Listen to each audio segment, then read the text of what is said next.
अमान अहमद की जो सड़क दुर्घटना में मौत की खबर थी, उसके बाद से ही अलग अलग हलकों से ये सवाल उठ रहे थे कि आखिर क्या वाकई ये एक सामान्य दुर्घटना है, हादसा है, या कुछ और।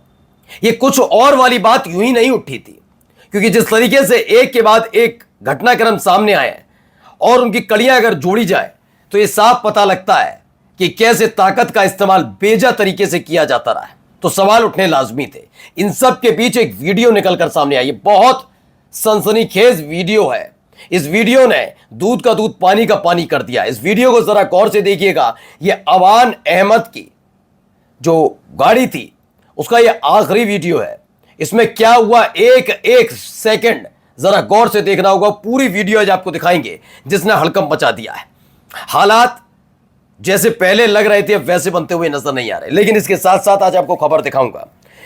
मैंने कहा ना कि योगी आदित्यनाथ की सरकार को लगा कि अतीक अहमद, अशरफ, जबकि मैं बार बार कहता हूं जो इस तरीके से उस हत्याकांड को अंजाम दिया उस पर शर्म आनी चाहिए। लेकिन क्या ही कहा जाए, क्या कहा ही क्या जाए किसी से, जो ऐसे ही चलती है सरकार है। खैर, लगा था पूरा कुनबा खत्म। अब दो बेटे जेल में, एक बाहर, दो बाहर है, एक बाहर है और एक का एनकाउंटर कर ही दिया, एक का एक्सीडेंट हो गया, बस बात। लेकिन अब जाकर समझ में आया कि अतीक अहमद के बेटों के साथ भी आज कितने लोग हैं। अब कैसे नकेल कसी जाए, ये तो एक तरीके से सरकार को चुनौती हो गई ना। सरकार को मन में लगा कर बैठी है कि अतीक अहमद कौन खत्म हो गया, कल का नाम हो गया। लेकिन जब देखा तो अब तो क्या क्या किया जा रहा वो दिखाऊंगा। अतीक अहमद के नाम पर अब आजम खान के खिलाफ एक नया मामला चलने लग गया है। क्या क्या हो रहा है, एक एक खबर जरा गौर से देखिएगा। नमस्कार, मैं हूं प्राजपल गौतम और आप देख रहे हैं न्यूज सर्किल। पहले तो आप एक वीडियो दिखाऊंगा। देखिए, बार बार पहले एक बड़े पत्रकार हैं लखनऊ के, नाम बता देता हूं, नवलकांत सिन्हा, लंबे समय से पत्रकारिता कर रहे हैं। जब ये खबर आई कि अमान अहमद अपने भाई जो झांसी जेल में बंद है उनसे मिलने के लिए जा रहे थे, उस दौरान की एक खबर ये निकल कर आई थी कि अमान जब अपने भाई से मिलने जा रहे थे तो अचानक उनकी गाड़ी का एक्सीडेंट हो गया, वो डिवाइडर से आकर टकरा गई। ये खबर निकलकर सामने आई और ये तुरंत ही खबर आ गई कि उनके उस अमान अहमद की मौत हो गई। उसमें उस पूरे सड़क हादसे में अमान अहमद की मौत हो जाती है। ये खबर निकलकर सामने आई। सबसे पहले नवलकांत सिन्हा ने यह कहा कि सब कुछ उन्होंने खबर बताई और लास्ट में लिखा कि वाकई क्या आशंका तो नहीं है कुछ और। ये सवाल उठा क्यों, मैं बताऊंगा आपको। फिर उसके बाद अभी अबू आजमी ने भी सवाल उठा दिया। ये इसलिए है क्योंकि आप ये अंदाजा लगाइए, इस देश के अंदर दो बड़े चेहरे, मतलब उत्तर प्रदेश में, जिन्हें बाहुबली के तो वैसे तो हैं बहुत सारे, लेकिन वो सत्ता आशीर्वाद प्राप्त है तो वो बाहुबली नहीं, बेचारे अब तो वो शरीफ हो गए। जिसमें ब्रजेश सिंह का नाम ले रहा हूं मैं। ऐसे नेता, ऐसे बाहुबली माफिया सारे शरीफ हो गए क्योंकि बीजेपी का आशीर्वाद है। इसलिए तो अतीक अहमद और मुख्तार पर रहते हैं। अतीक अहमद और अशरफ की मौत कैसे हुई सब जानते हैं। हत्या हुई, देश नहीं पूरी दुनिया ने देखा, पुलिस की मौजूदगी में हुई, पुलिस की कस्टडी में हुई, ये तमाम चीजें हुई। और उस मौत के बाद उसका जिक्र संवैधानिक पदों पर बैठे हुए लोगों ने कितनी जगह किया, सिर्फ वोट गेन के लिए, पॉलिटिकल गेन के लिए, ठीक है। उसके बाद अतीक अहमद की हत्या से ठीक पहले अतीक अहमद के बेटे का एनकाउंटर कर दिया गया था। फिर मुख्तार अंसारी वाला मामला आया था। क्यों उठे थे सवाल, पहले वो बता रहे हैं।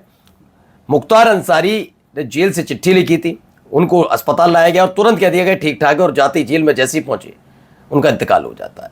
तो ये सारी चीजें चल रही हैं ना, उसको लेकर संशय उठ रहा है। अभी आखिरी वीडियो जरा देखते चलिए। पहले ये देखिए।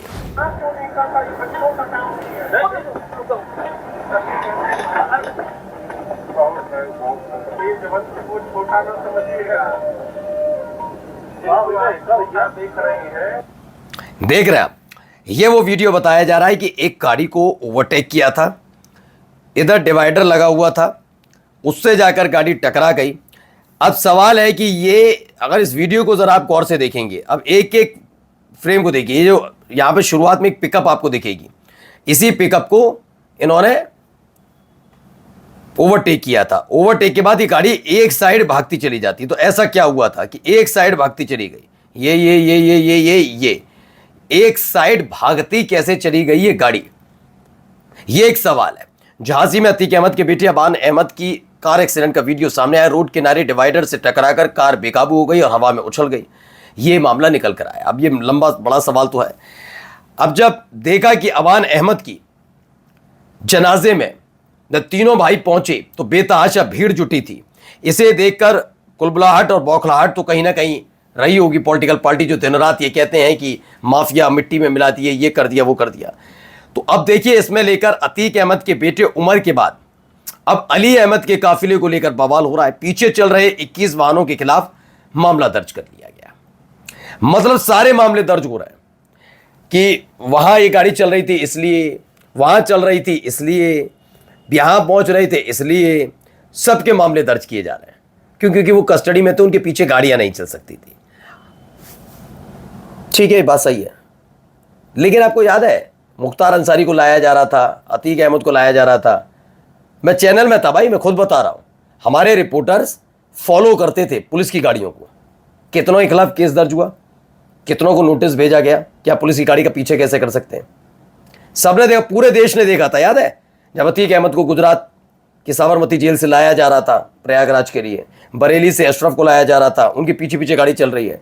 मुख्तार अंसारी को पंजाब की रोपड़ जेल से लाया जा रहा था, बांदा जेल रहे थे, वो वाला याद होगा, सब याद है ना। सवाल, मैं ये नहीं कह रहा कि गलत हो सकता है, नियम सम्मत हो, लेकिन पीछे अगर गाड़ी चल रही है तो मैं समझा नहीं इसका मतलब अभी समझ में नहीं आया कि उसके पीछे चल रहे 21 वाहनों पर मामला दर्ज कैसे। क्या किसी भी व्यक्ति को चीज, पुलिस आपने जेल की कहीं देखी होंगी, नॉर्मली आपने सड़क पर दौड़ती हुई देखी होंगी ना, जिसमें कैदी बैठे रहते हैं। तो क्या उन कैदी, जब वो गाड़ी निकलती है तो कह दिया जाता है कि पूरा एक वन वे खाली, वन वे कर दिया जाएगा, वो अकेले दौड़ेगी? ऐसा तो नहीं होता।